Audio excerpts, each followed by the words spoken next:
Good morning, traders. I'm Michael Sabo, Senior Market Strategist with RJO Futures here in Chicago on May 7th with some commentary in the energy markets.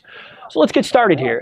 Crude prices here, we're currently up a little bit, seeing a little bit of a bounce higher. Up the June contract trading just up over $100 a barrel, up a little over 60 cents right now.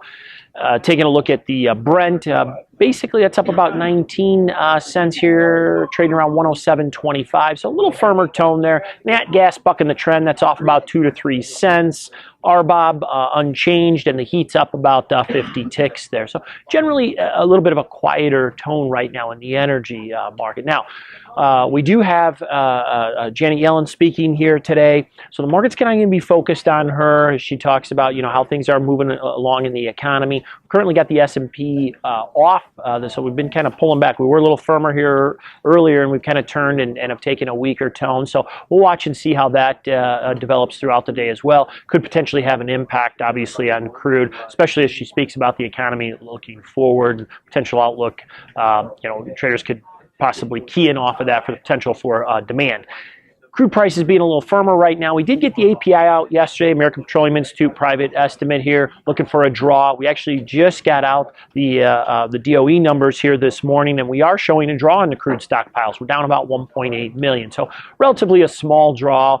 Still, in light of the overall total stocks that we have, we're still running at a record amount of oil. So even seeing this small draw in the market, I don't think this is going to totally change the tone of the market.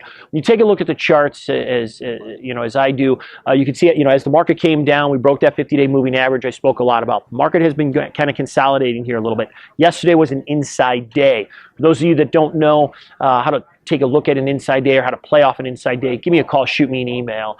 We get into more detail on that. Today the market actually broke out a little bit. Short-term technical indicators are a little bit oversold in my opinion. So I'm not surprised to see the market bounce up a little bit. I don't think that the draw data, the EIA data that we saw come out today is going to cause a reversal in the overall current trend that we've been seeing, which has basically kind of been to the downside.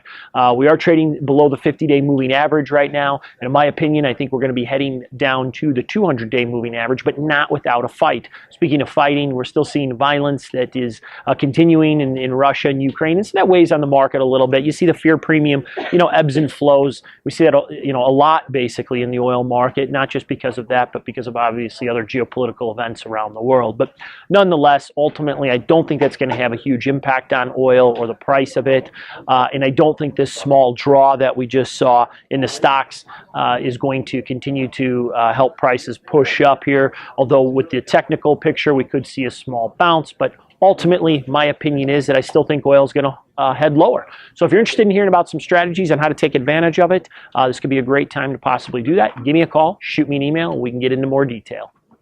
Futures and options on futures may involve substantial risk and may not be suitable for all investors.